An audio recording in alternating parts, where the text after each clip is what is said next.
ढंग से लिखिए। जिस चीज का जरूरत हो उसी चीज को इसलिए लेकर आना है। मात्र 2 ही पेन रखना है, ब्लैक वो ब्लू, बस वो बाकी पेन से 10 को ले लो ब्लैक, हमेशा वो पेन से और क्वेश्चन आंसर लिखना है जरूरी नहीं है, क्वेश्चन कभी नहीं, क्वेश्चन लिखने में टाइम चल जाता है।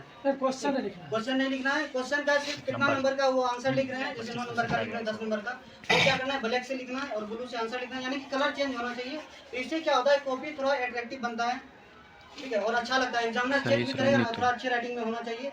अब इतना भी अच्छा नहीं कि एक ही क्वेश्चन में आधा घंटा लग रहा है, ठीक है, उतना भी अच्छा नहीं। और बात है क्या, अंडरलाइन करके लिखना है, जैसे मेन पॉइंट जहाँ भी है ना, तो एक पेंसिल लेके जाना है रेड, ठीक है, तो उसको मोटा सा अंडरलाइन कर देना है ताकि एग्जामिनर का डायरेक्ट नजर उस पर पड़े।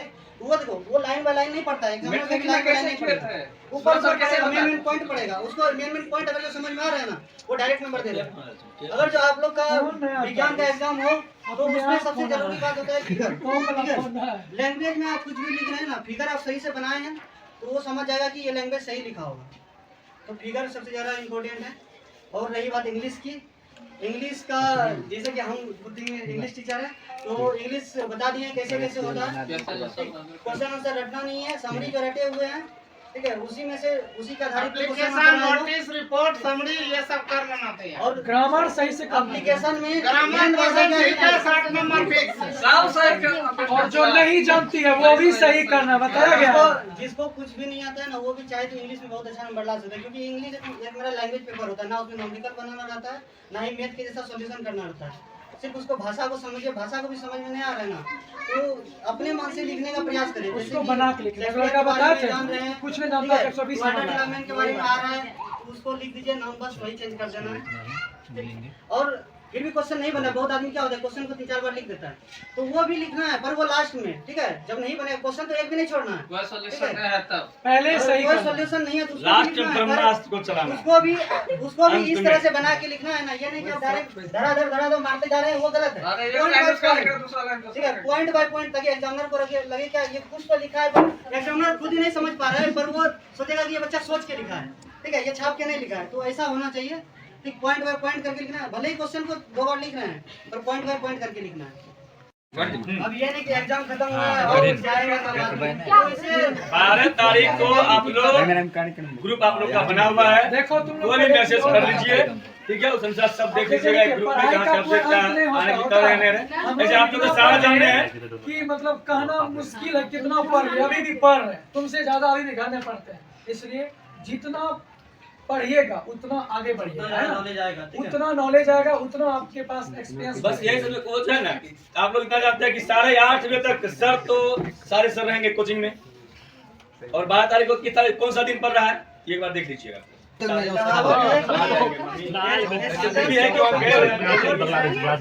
एक पेपर का टुकड़ा जो है ना, हमारा future single sheet of paper not set my future.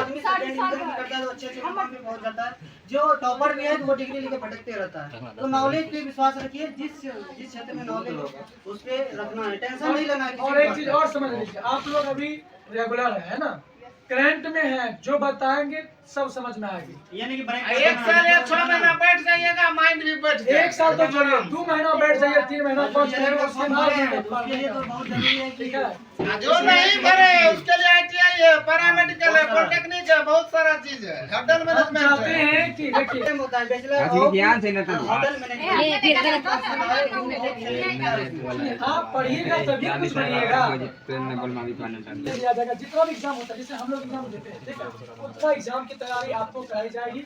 Exam आप लोग देके क्या तारीख को चलेगा, 12 तारीख को, 8 तारीख को एग्जाम देके 20 तारीख से आपका बैच स्टार्ट होगा। जो बच्चे डीएलएड वाले हैं, बिहार पुलिस, बिहार दरोगा, रेलवे, SSC, जो भी जितने भी एग्जाम होती है आप लोग का, ठीक है, सबका तैयारी कराया जाएगा, math, reasoning, GKGS, English, Hindi, जितना पैटर्न पूछता है एग्जाम में, ठीक है।